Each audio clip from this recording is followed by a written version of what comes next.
Alright, peace, Breyana. Let's try again, this time without the music. Okay, so, yeah. In this reading, we are going to be covering your sun, your moon, your ascendant, and we'll also be talking about your Saturn, because it's a great significance as well. And it is a delight to do your reading again. Because I've already did it, right? I, this time have a better flow, because I already know what we're gonna be talking about. But anyways, okay, so your sun is in Libra, your moon is in Aquarius, but your rising sun is also Aquarius. Now I also want to put this out there, I hope that you gave me the correct time of birth. A lot of the times people may think it's not that big of a deal or a harm, but it's like, even if you're like, let's say 10 minutes off from the correct birth time, then the information within, specifically the houses, would be off, you feel me? So there would be a lack of accuracy that's jeopardized. But the reading will still be accurate, but it won't be as accurate as it can be, as we won't be able to see the houses, you feel what I'm saying? Yeah, like for instance, my friend, yesterday I was doing a reading for him, and he didn't know his birth at the time. He said probably around 6 a.m. So we put in 6 a.m. And then as I was reading his chart and I was reading the houses, it didn't make sense to him. Like, he resonated with, like, yeah, well, actually, he didn't even resonate with being a Cancer. He was a Cancer, but he didn't even resonate with being a Cancer because, okay, he had his sun in the 12th house, but the 12th house, after the 12th house, is the first house. So there's a chance that he told me the wrong time, and he actually has his houses in a different location, like his sun in the first house. And so the first house, it deals with how one like exerts oneself, how one manifests into this physical world, in the sense that it signifies the individuality, right? It is the first house, one, right? It very much is entangled and associated with like the ego energy as well, you feel me? And it deals with how it is that you, in a sense, want to be seen and paid, recognized, and like, I don't want to say clout, but it can be a clout type energy. But so I'm bringing this up also because you have your moon in the 12th house, but if you were born like 30 minutes later, then you could have your moon in the first house. And when the moon is in the 12th house versus when the moon is in the first house, these are like day and night differences, you feel me? Because the 12th house is the last house. Meanwhile, the first house is the first it's the first house, right? The first house is the first house, meanwhile the 12th house is the 12th house. So they're very polarized in the sense that the 12th house, it more deals with surrendering one's ego to the collective consciousness, in the sense that the 12th house being the last house, you can think about it like this as well. Life is a school, right? And we are being schooled. And we go through many different lessons, you feel what I'm saying? And so there are different classes in which we can learn these different lessons, you feel what I'm saying? And so it's like the first house, and it's interesting, how it plays out. So the first house is the house that deals with the self, right? And then once the self is established, the I, the me, the ego is established. The second house deals with like the possessions, you feel what I'm saying? The second house, it deals with possessions. Like, once you're someone, you can start to, you can say have things, but having things doesn't just have to be physically, but you can start having thoughts, you can start having values and things like that. So that's what the second house is. And then the third house deals with the environment, you feel what I'm saying? Once you have made contact and established, for instance, an awareness of the things around you, or an awareness that you have things, then now there's a place in which you keep these things, you feel what I'm saying? And a place where you in of yourself are, you feel what I'm saying? And that's the third house, which is your environment. And the fourth house is like the home.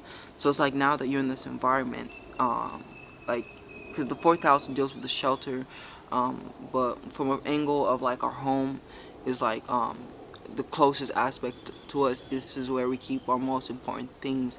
Fourth house, deals with our family, environment and conditions and things like that. And then the fifth house It deals with like offspring, so having children, but it also deals with things like sex. And it deals with like entertainment as well. You feel me? And in the sixth house, it deals with work. You feel me? Once you right, you feel me? The sixth house is work, and then the seventh house is in relationships and partnerships. So yeah, they're all different houses, and they're all different. They all have different energies. You feel what I'm saying? So it is of importance that we have the correct time, and I trust that you sent me the correct time, of course. So yes, your sun we will begin with is in Libra, in the eighth house though. So the sun is already debilitated in Libra, but when the sun goes into the eighth house, it struggles here as well. It doesn't do that well. You feel me? And this is because the eighth house. I mean, the sun is okay in the eighth house. We will say rather. The eighth house is a house that deals with hidden enemies. My bad, not hidden enemies. It deals with open enemies or just enemies in general. We will say. You feel me? People with eighth house energy may tend to attract haters. You feel what I'm saying? Or like narcissistic people even. Like the eighth house is a house that is very much entangled and associated with the past. It also deals with traumas from the past.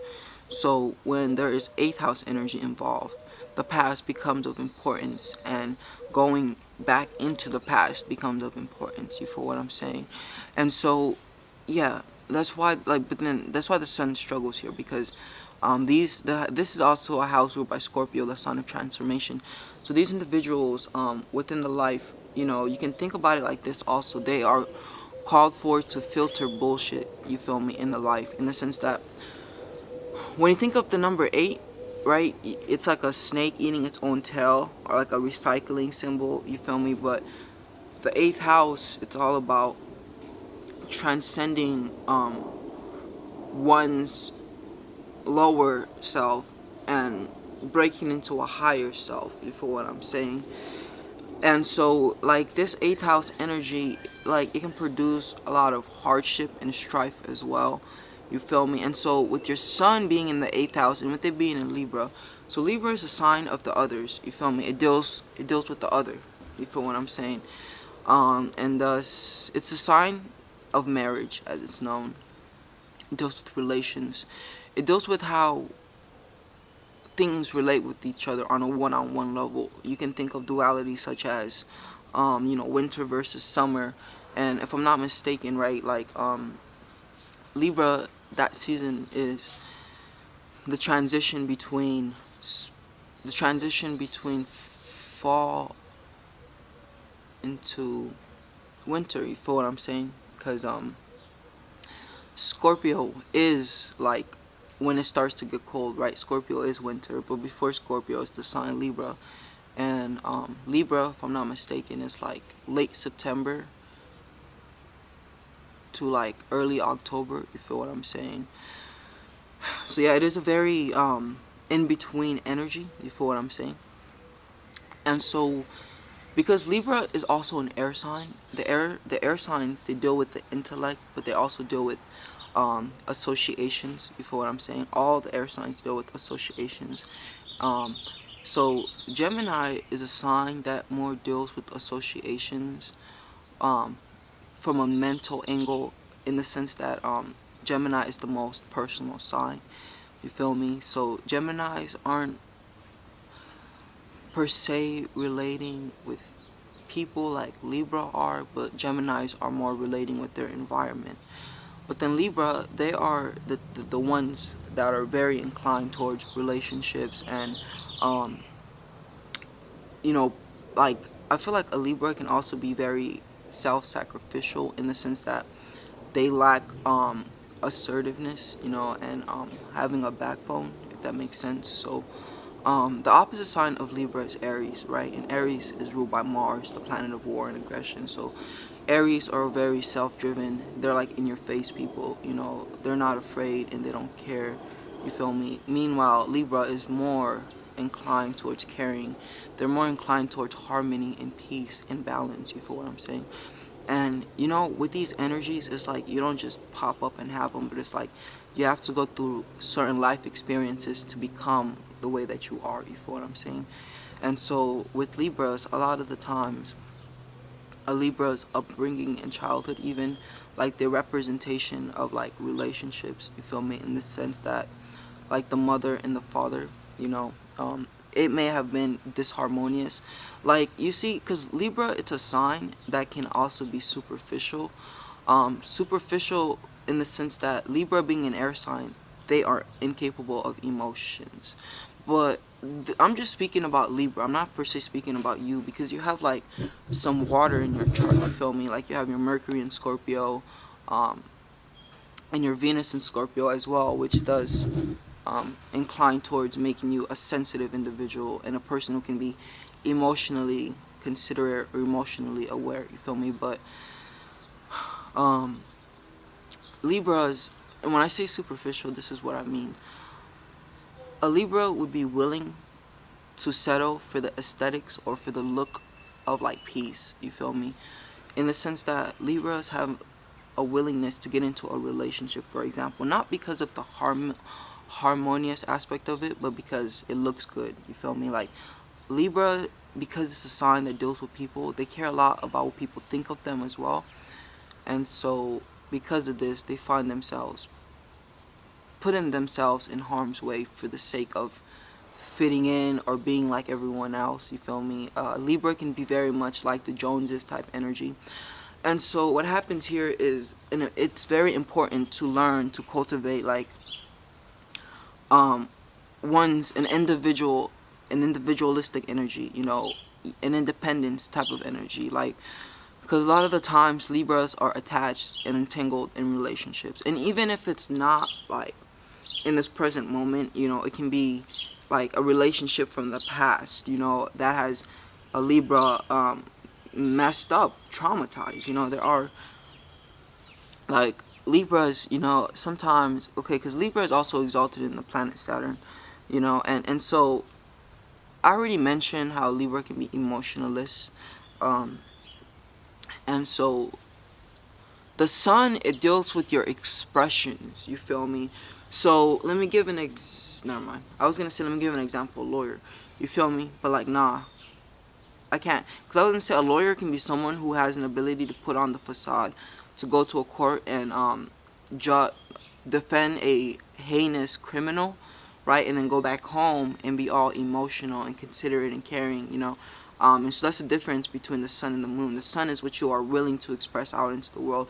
Meanwhile, the moon are the things that you keep internal of you. But like with you also having your moon in Aquarius, you know, Aquarius, like the moon does not do that well in Aquarius, as Aquarius is also an air sign. So air signs, they prioritize logic and intellect and reasoning, and not even to save their lives, they um, are incapable of like, I want to say emotion, you know, they don't really understand emotion like that, and um, yeah, emotion like that. You have some interesting energy, you know, because I'm talking about this air, but like I'm also taking in consideration the water element, and it's interesting how that um, would go on to alter your perception and reality, because like with Mercury being in Scorpio, for example, there is a lot of like subjective perceptions. Um, what I mean by this is, okay, like, because not Libra, because Scorpio is a sign that like, so eluded perceptions, what I mean by this is that, see, Scorpio is a sign that it's very toxic and negative, to be realistic, you know. And so because of the life experiences that Scorpio goes through, um, their standpoint on life may be one of a negative, you know, one that's negative, you feel me? And so this, let's go back to Libra, because this is a great segue. So because because so Venus rules Libra, right? And Venus is the planet of beauty, right? She's the planet that deals with the aesthetics of the physical world, you know, the pleasing looks, you know, like the senses and all that stuff. But then it's like I know that Maya, I don't know if it was I think she's like Indian, a goddess, you know. Maya to the ancients was a goddess, the goddess of beauty, you know. So Maya essentially is another name for Venus. You feel what I'm saying? And she was deemed as the goddess of beauty and like pleasure and joy and like in physical harmony. You know, like enjoying yourself, like music. You know, wearing nice things, looking beautiful. But Maya is also it's also a word that means illusion, you feel me? So the ancients perceived Venus as the illusion. She was an illusionist, you feel me? Because beauty is so deep, and it's like Libra can get caught up in the superficiality of it, and being settling, you feel me? And being okay with like what it is compromising. Libras they compromise a lot, and as I said previously, you know, like for a Libra, like yeah, you know, I don't really need to say more than like Libra needs to balance its Venetian ways with the Mars energy of Aries. And so what this means is, so the difference between Venus and Mars: Venus deals with pleasure, beauty, luxury, harmony, you feel me? And like she can also incline towards I want to say laziness, but that's like a negative attribute of the Venetian energy, because the individuals that are born under the Venetian energy, you know, they're very inclined towards like ease and pleasure and joy. You feel what I'm saying? But yeah, like on a positive note though, these are individuals that are great when it comes to bringing peace and bringing harmony to the community. You feel what I'm saying? They yeah, when it comes to bringing peace and harmony to the community, they're also very, hold on, I'm trying to think. And the reason why they're good at this is because they have an ability to put themselves in another person's shoes. Libras are really good at seeing from different perspectives, you know, and thus they are very perceptive. You feel what I'm saying? But then at the same time, negatively, Libras can be manipulative. You feel what I'm saying? And also not being inclined towards dealing with emotion. Like sometimes, like they may not mean to manipulate, you know, but like a Libra may like do certain things or say certain things to like make a person feel a certain way, so they can get something out of them. You feel what I'm saying? But this can play out in two ways, because Libra, sometimes they may make someone feel a type of way because they don't have it within them to turn them down. You feel me? And that's kind of manipulative as well. And so that can be a toxic aspect, like leading someone on, because they don't have the ability to be mean, you know. So like Libra does need to cultivate more assertiveness. But also on the negative attribute, you know, like the story of like the Little Red Riding Hood story, right? That story is associated with the Libra constellation energy, for what I'm saying, in the sense that that whole story was speaking upon like the cunningness of like the Libra energy, for what I'm saying, in the two dualities of the Libra energy. The wolf and the Little Red Riding Hood were signifying two different dualities, you know, a day and night, you feel me, a good and a bad, right? So Little Red Riding Hood, she was on her jolly way to her grandma's house, to give her grandma, who was ill, some cookies, you know, some nourishment. So Little Red Riding Hood is a really considerate little girl, most likely a Libra, who took into consideration her grandma, right, and that she was sick and that she wasn't feeling good. So she's going down the, walking through the forest, la-di-da, all by herself, because Libra can be, what's that term? Like, naive? Not naive, but like,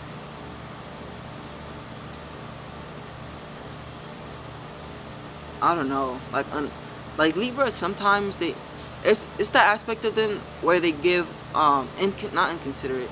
It's that aspect of them where they give the benefit of the doubt, for what I'm saying, the benefit of the doubt.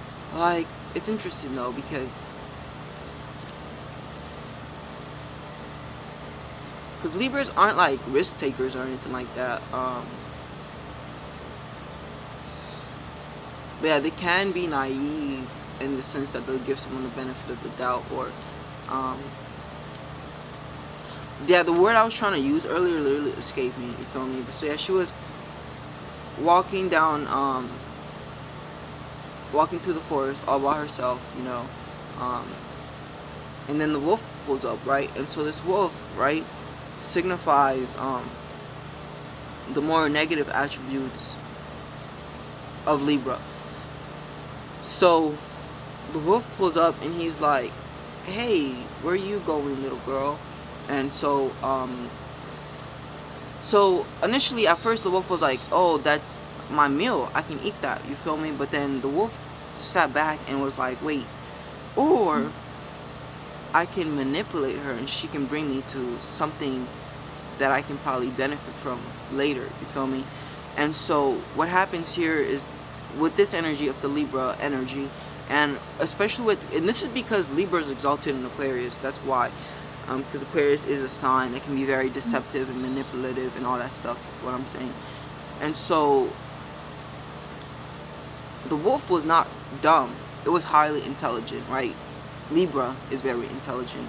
But especially when it comes to the realm of people and dealing with people and working with people, you know what I'm saying? Libras are great lawyers because they can deal with the emotionalists, like the wolf, right? Like, this dude had no emotion, like, and so when they need to, a Libra can put emotions aside and just deal with reality and deal with truth and deal with their perception, if that makes sense.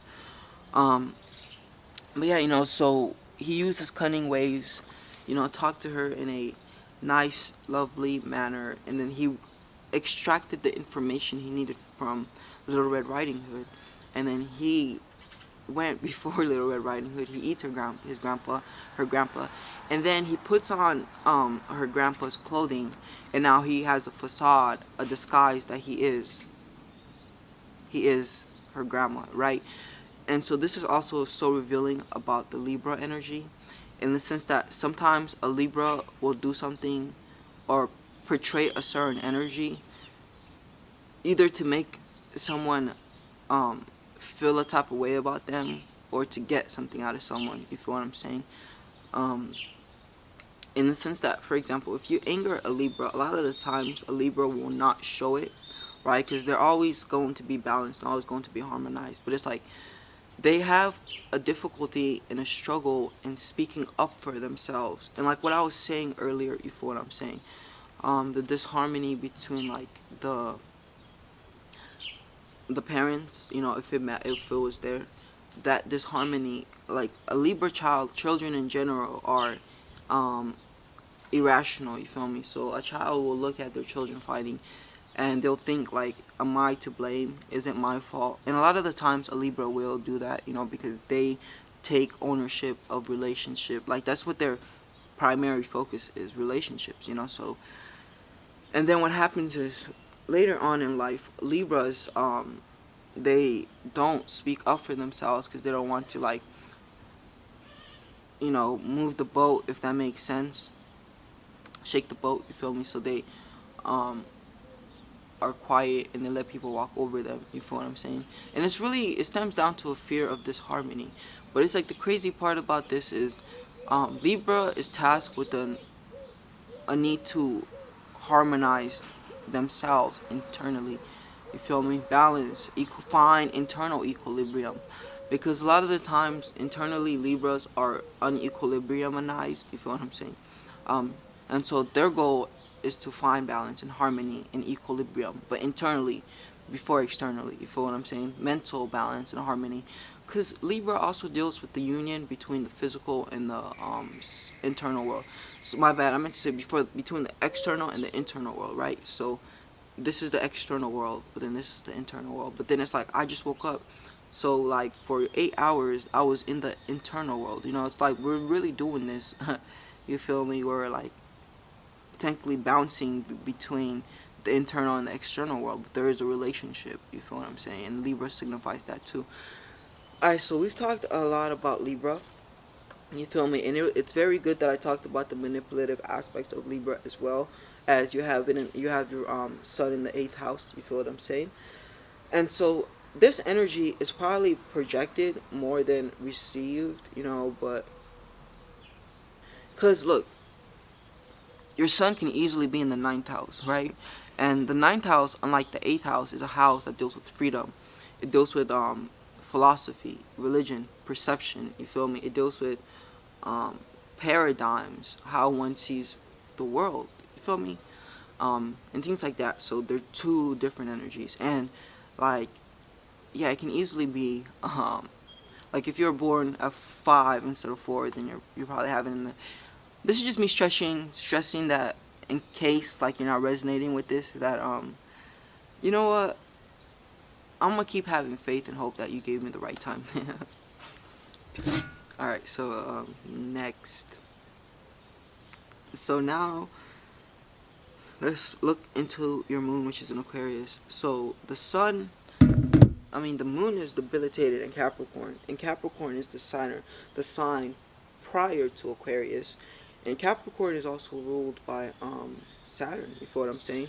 Both Aquarius and Capricorn are ruled by Saturn, and so Saturn, unlike the moon, is dry in the sense that it's emotionless, it's cold. It deals with like selfishness, deceptiveness.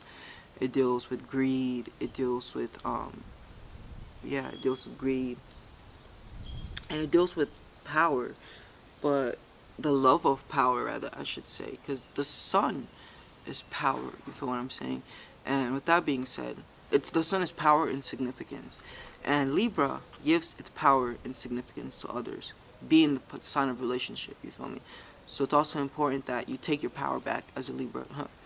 But yeah, so when the moon goes into Aquarius, it goes through experiences in the childhood where most of the times the mother was distant, was not yielding, loving, because Saturn is a cold, dry planet. It deals with poverty, for example. It deals with trials and tribulations and hardships. You feel what I'm saying? It's the cold. Like Aquarius and Capricorn, these are the signs ruled by Saturn, and these are the signs found within winter, right? Because Aquarius is like February, um, Capricorn is like January. You feel what I'm saying? But yeah, so anyways, it's very unyielding energy. So what happens here, because of the influences and experiences of the childhood, this child may lack ability to like nurture them oneself. Um, but it's like I also do gotta bring into consideration the fact that you have your moon and your sun conjunct each other. My bad, trine each other. You feel me? And so the sun and the moon. So the sun deals with the external self. It deals with the will. You feel me? It deals with the will, the things that you're willing to do, and how you channel your desires and your ego. You feel me? Meanwhile, the moon, it deals more with the internal self, and more with the private self, with the emotions, with those who are closest to you and have access to your heart. You feel me? So it deals with family. So the way that this aspect between the sun and moon plays out is harmony, first and foremost. This harmony can be between family and between like the individual, which is the sun, and family, which is the moon. But it can also be a harmonious union between like the individuals, a harmonious union between the individual's will and the individual's hobbies, in the sense that the things that you're pursuing towards, the things that you want to do, and the energies you desire to identify with are not discordant with your internal self and your emotions and your hobbies. It's like, for instance, example, right? Um, let's say some like, because, well, let me explain it with your energy. So because Libra is a sign that deals with relations and connecting and associating with others, or contributing to like um, or like, contributing to like literature and like arts, or like the social life. You feel what I'm saying? Because Libra is not all relationships, of course not. But ultimately, it deals with the working with others. You feel me? And so Aquarius also deals with working with others. Aquarius is a sign that more deals with information. It deals with the collection of information. It deals with the psychic senses as well. You feel what I'm saying? Yeah, it deals with the psychic senses as well. And thus Aquarius are very psychic and they're very tapped in. You feel me? Because this is a very mental sign. And so what happens also here is that it is of importance that mental health becomes a priority. You feel me? And you acknowledge and you recognize your mental health, and if mental health is lacking, then you do things about it. You feel me? Because air sign, the mind becomes of importance. The mind is what is the most important, and you have all three placements in air signs. You feel me? So yeah, because you also have your ascendant in Aquarius. We'll be talking about your moon and Aquarius at the same. My bad, your moon and your ascendant at the same time. You feel me?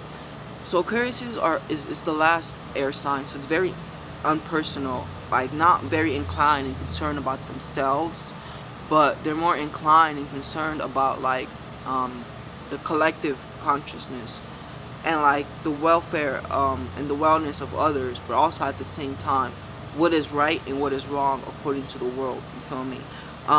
Aquarius can very much are very much fair some signs, in the sense that they believe in fairness and justice and equality. Aquarius is a sign that's all about freedom as well, and it's very interesting because Aquarius is ruled by Saturn, and Saturn is a planet that deals with restrictions and limitations. Meanwhile, Aquarius is a sign that deals with freedom and breaking out. You feel me? And so what happens here is that Aquarius is like every single other sign. The things that we signify are a lot of the things that we don't have, but we want. It's a focus for us. For what I'm saying. So as an Aquarius, one thing that becomes a focus is freedom. You feel me? But I feel like this is really just freedom of expression, freedom of in like individuality and originality, and like freedom to be oneself. In the sense that Aquarius is a sign that's very much individualistic, and a lot of the times they think outside of the box.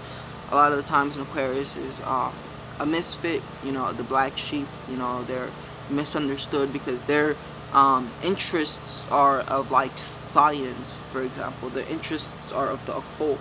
Their interests are not always of the common people. But it's like because like at this, it's okay. And so yeah, Libra, my bad. Aquarius doesn't really deal with people like that, but Aquarius, it deals with people in the sense that they're good with managing groups of people. They're good with networking and connecting people together. They usually have a great network, a great connection. But it's like there really isn't a relation, but it's like business. You feel what I'm saying? Yeah.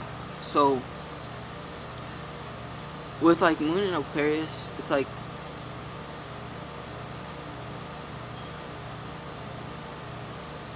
with Moon and Aquarius energy, I feel like this energy does incline toward isolation, and I feel like with also you having your Venus, my bad, your Sun in the 8th house, and also your Venus in Scorpio, all these energies are saying that, like for you, because Libra, like I said, it's not all relationships, but it also not like relationship one-on-one, like with another person, but it also deals with the relationship of the self. You feel me?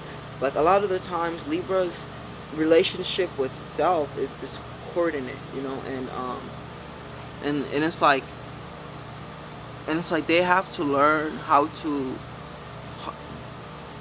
bridge that relationship between their ego and like their inner child, you can even say, or like their ego and their inner child, we will say, in the sense that like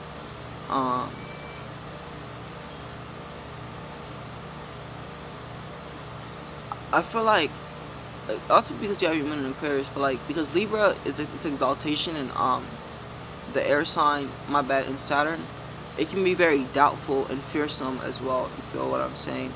And worrisome. You feel what I'm saying? yeah, to an extent worrisome. You feel what I'm saying? From my experience, like I have noticed that they're not too worrisome though. I don't think Libras are that worrisome. You feel what I'm saying? They're not really that worrisome. Um, but yeah, I don't know. It's just like the relation between like who you are and who you were. We can say, you feel what I'm saying? But it's really just, yeah, getting along and befriending yourself. You feel me? So internal. I think I've said enough, and I think you know what I'm trying to say here, with like bridging the relationship internally. You feel me? And it's like it's important to introspect and expose the different aspects of you. You feel me? The different aspects of you. You feel what I'm saying? In the sense that like internally there are different voices. You feel me? And they're all saying different things. And it's like your internal self becomes strengthened through exposure. Like when you expose your internal self, you feel what I'm saying? Like it becomes stronger, even though it may be hard to look at yourself in the mirror. You feel me? You have to do it because that's behind that is strength. You feel me? And this is really shadow work is what we're talking about. And like with yeah, you know, with Saturn being in Pisces as well, this is an indication that in your life, you know, you are going to go through tremendous necessities for healing. You know, a lot of healing for you, but also you will also eventually become an individual who is involved in something concerning with healing. You feel me? You may be a person who like maybe nurse energy. You feel what I'm saying? Or I feel like this is more psychological type energy because you also have that. I mean, to really know, you should look at your chart. Yeah, you know. Oh, never mind. Oh, it's not that correct. Yeah, you know, it can be like psychological energy. Like, diving into the realms of psychology, and helping people heal from that angle, you feel me? But it's like, it's important for you to tap into your psychology as well, and get into things like psychoanalysis and all other things that help you see your paradigm, your beliefs, your thoughts, and things like that. You feel me? Those are going to be things that are going to be of great importance. But yeah, so this is ultimately the reading, you know, and I definitely do very much look forward to diving deeper with you, because you very much did come to the right place, you know. And looking at your chart, you are a type of individual who can utilize the type of help that I offer. You feel what I'm saying? So I am very much happy to render service to you. You feel what I'm saying? And yeah, I look forward to hearing what you think. You know, definitely let me know. All right, peace, my friend. Until next time.